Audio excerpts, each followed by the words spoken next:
What are your overall thoughts on the group performance during 2020? I was really pleased with our year. We handled the outbreak of COVID in a very resilient and robust manner, kept all our people safe and well as winning new business and growing our pipeline of sales opportunities. All of our people showed incredible energy in the face of the disruption caused by the pandemic, and that's reflected in these results. Much of our good performance is due to a strong recovery in India, which has now become our main market, where we saw a better than expected return in partner and consumer confidence in the second half. Elsewhere, trading remained resilient in Turkey, in the UK and the EU market, despite COVID having a longer lasting impact there. On the back of these results, I'm pleased to say that we're proposing the reinstatement of a dividend for shareholders of 25 pence per share. This is an important moment for us, our first shareholder return since 2011. After many years of reorganisation and investment, the group is now positioned for what we expect will be a period of continued growth. What is your assessment of the key financial measures? We saw robust performance across all of our financial KPIs in 2020. Our revenue was up 2% to 141.1 million, reflecting the strong recovery in India and resilient trading elsewhere. Adjusted EBITDA of 10.3 million was up 17% on prior period.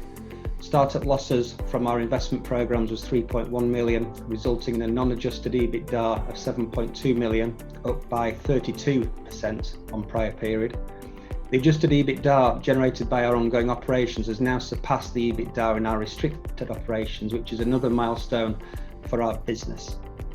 Our UK legacy business remains an important part of our group, but now our growth trajectory and the measures of value from a profit and cash perspective lie in our ongoing business, underpinned by the progress being made in India. Our profit before tax of 2 million was almost twice the figure from the previous year, and cash balances at the end of the year were a healthy 21.9 million. Finally, our customer numbers stood at 11.7 million at year end, a net increase of over 1 million from the end of last year, a great endorsement of the value that partners and customers place on our products and services. Can you provide some more detail on performance across your key markets? If we start with India, which was our strongest market, although second quarter revenues were badly impacted by a severe initial lockdown, the subsequent recovery was faster than we had expected. In fact, trading in Q4 exceeded the same period in the prior year. We also saw a renewed consumer appetite for mobile phones, household appliances and our protection products, which are sold as part of the finance arrangements. Globiva, our majority-owned business process management company, also bounced back strongly. The fact that the founders exercised their equity buyback option shows that this business has good prospects. Turkey is another of our key markets. Here we benefited from the diversity of our partner base and product range in the period, faring well despite the impact of the pandemic. We expanded our existing operations as well as signing 4 major new partner relationships, which will fuel further growth in the short term. In the UK, we made further progress in re-establishing our presence in the market. We've now fully embedded the operations of business and domestic insurance, the broker we acquired in 2019, and the focus this year will be on gaining further new partnerships, either organically or through acquisitions. Additionally, we're seeing the new and legacy parts of our UK operation working increasingly closer together, and we're looking at ways we can drive greater efficiencies between them. We're in the process of appointing a new UK MD who will oversee our combined business, which will further this transition.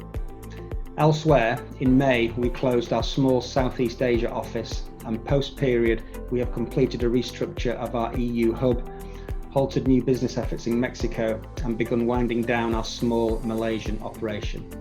We've made these changes to focus resources on the areas with the best prospects of achieving strong, sustainable and profitable growth for the group. How have CPP's business partner relationships progressed? Our business is built on the strength of our partnership, so we were really pleased we retained all of our major relationships as well as adding some new blue chip names into our portfolio. Key successes include expanded relationships in India with Bajaj Finance, SBI Cards and Tata Capital, plus significant new partners in Turkey with Akbank and the state-owned insurer Turkey Sigorta.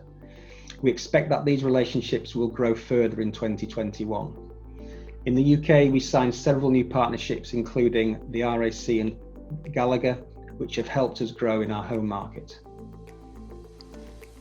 What is the outlook moving into the latest financial year?